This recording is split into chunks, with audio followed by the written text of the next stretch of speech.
میں ہوں نبی ستی، اور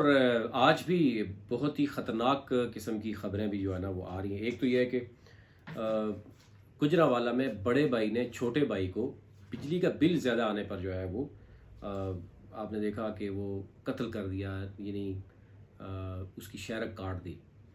اور اسی طرح کی ملتی جلتی خبریں پتہ نہیں کس طرح کی آتی ہیں۔ اور جو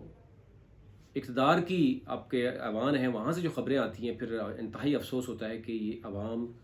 یعنی یہ حکومت جو ہے وہ ایک لمحہ چلنے کے لیے نہیں ہے۔ صرف ایک ہی پارٹی کو، یعنی آج تحریک انصاف کا جو G8 میں سیکریٹریٹ ہے اس کو سیل کر دیا گیا کہ جی میٹروپولیٹن کہہ رہا ہے جی کہ ان کے پاس آگ بجھانے والا آلہ نہیں ہے۔ تو آپ خود سوچ سکتے ہیں کہ اگر اس طرح کا یعنی اس کا کھلواڑ کیا جائے گا،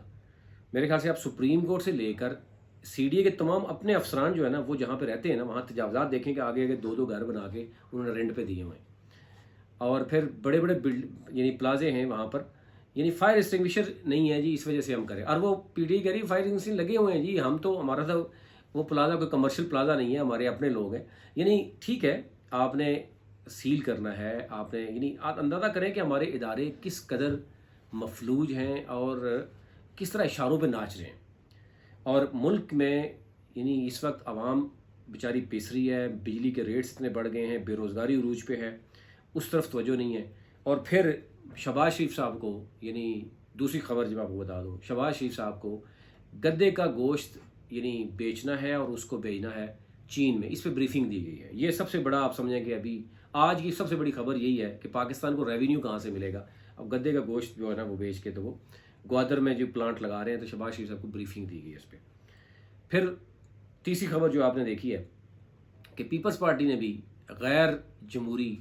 رویہ جو ہے وہ اختیار کر لیا ہے اور ایک قدم آگے چل پڑی ہے، اور وہ بھی کہہ رہے ہیں جناب کہ مخصوص نشستیں جو ہیں اس کو چیلنج کر دیا ہے۔ یعنی ایک سب کو پتہ ہے کہ PTI کو سپریم کورٹ میں ایک پارٹی کے طور پر جو ہے وہ تسلیم کرنا،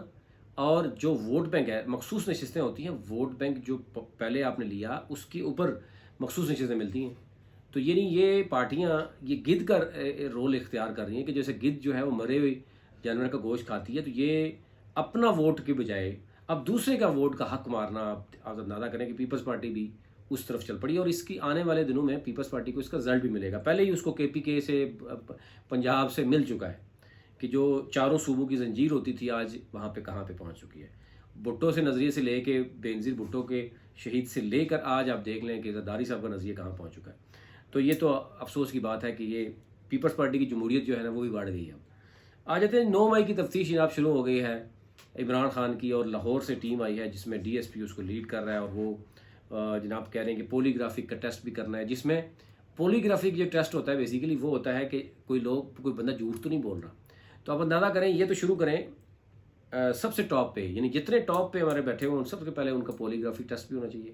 ڈرگ ٹیسٹ بھی ہونا چاہیے، سارے ٹیسٹ ہونے چاہیے۔ اس میں آرمی چیف بھی ہیں، اس میں چیف جسٹس بھی ہیں، اس میں پرائم منسٹر بھی ہے، اور اس میں تمام اداروں کی سربراہان کا پولی گرافک ٹیسٹ ہونا چاہیے کہ کون، یعنی یہ اندازہ کریں کہ جھوٹ بولنے والا ٹیسٹ جو ہے نا وہ بھی، یعنی عوام کا پیسہ اب اس طرح ضائع ہوگا کہ کبھی کون آ رہا ہے کبھی کون جا رہا ہے، یعنی یہ دکھایا جا رہا ہے کہ جناب، لیکن عوام نہیں مان رہی ان چیزوں کو۔ اور جو خطرناک قسم کی اس وقت صورتحال گراؤنڈ پہ ہے وہ انتہائی جو نہیں کہ آپ یہ دیکھیں کہ مزدور مزدوری کرنا چاہ رہا ہے، گورنمنٹ کے پاس یعنی انوائرمنٹ ہی نہیں ہے۔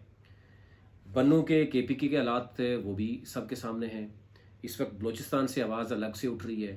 اس کے علاوہ یعنی آپ اسی سے اندازہ کر لیں کہ ابھی بھی پرائرٹی گورنمنٹ کی ہے کہ کابینہ کا اجلاس بلا رہی ہے کہ ہم نے ایک پارٹی کو جو ہے وہ کالعدم قرار دینا ہے۔ دوسرا جو ہے وہ یہ ہو رہا ہے جناب کہ بڑے اب CDA جو ہے وہ بیسیکلی نقوی صاحب کیا، اور نقوی صاحب نے چن کے اپنے نقوی لوگ مختلف ایریاز میں لگائے ہیں، ٹھیک ہے اگر میرٹ میں آتے ہیں لگائیں، لیکن آپ یہ کیا کھیل کھیل رہے اس ملک کے ساتھ؟ آپ اسی سے اندازہ کر لیں یار کہ اس قدر یعنی کہ اندھیر نگری ہے کہ یعنی نہ آپ کو بیوروکریسی میں کوئی میرٹ نظر آئے گا، نہ پولیس میں نظر آئے گا، نہ پولیٹیشین میں نظر آئے گا۔ اب سارے لوگ اسٹیبلشمنٹ کے آگے ایسے ناچ رہے ہیں، یعنی جو ان کو اشارہ کیا جاتا ہے وہ اس پہ ناچ رہے ہیں، اور لا اینڈ آرڈر کی صورتحال آپ کے سامنے ہے۔ اگر چند ججز نے انصاف دینا شروع کر دیا تو اس کے خلاف ریاست بھی کھڑی ہونے شروع ہو گئی ہے، یعنی ریاست جس میں آپ کی حکومت ہے، جس میں آپ کی پوری اسٹیبلشمنٹ ہے، اور اور پھر ججز کے بارے میں کہا جاتا ہے کہ اس جج کی جو ڈگری جعلی ہے، یعنی جو 15 سال پہلے جج رہا ہے وہ آج اس کی ڈگری جعلی ہے کیونکہ وہ انصاف دینے کی بات کر رہا ہے۔ تو یہ یعنی کھیل کب تک کھیلا جائے گا، کب تک اس سے مزید جو ہے وہ، لیکن اب بات وہاں تک پہنچ چکی ہے کہ اب عوام کا جو غصہ ہے اگر وہ نکلنا شروع ہو گیا اور عوام اکٹھی ہو گئی تو یہ بہت خطرناک صورتحال اختیار کر جائے گی، اور جس طریقے سے ہمارے پڑوسی ملکوں میں ہو رہا ہے وہ بھی آپ کے سامنے ہے۔ اور اس سے بڑھ کر کوئی نہیں ہوتا کہ جب اب آج پوزیشن یہ بن گئی ہے کہ بھائی جو ہے وہ آپس میں ایک دوسرے کو قتل کر رہے ہیں کہ بجلی کا بل زیادہ آ رہا ہے، کھانے پینے کے اوپر اب قتل ہو رہے ہیں، اور ہماری اشرفیہ دیکھ لیں کہ لاکھوں گاڑیاں، سرکاری گاڑیاں، پروٹوکول، اور وہ سارا کا سارا اسی غریب عوام کے نام پہ ہے۔ آئی پی پیز آج بتا رہے ہیں کہ 15 ٹوٹل ان کا 50 ارب روپے کا ٹوٹل خرچہ ہوا آئی پی پیز کا، 400 ارب روپیہ وہ انہی غریب بندوں کا وہ لے چکے ہیں، خون پسینے کی کمائی، ٹیکس کا پیسہ وہ آپ کا 400 ارب لے چکے ہیں۔ اور اب احتجاج ہو رہا ہے جناب کہ وہ آئی پی پیز اگر ریٹ کم کر لیں تو بجلی سستی دی جا سکتی ہے۔ یہ صورتحال تھی، آپ تک رکھنی تھی، ابھی تک اتنا ہی۔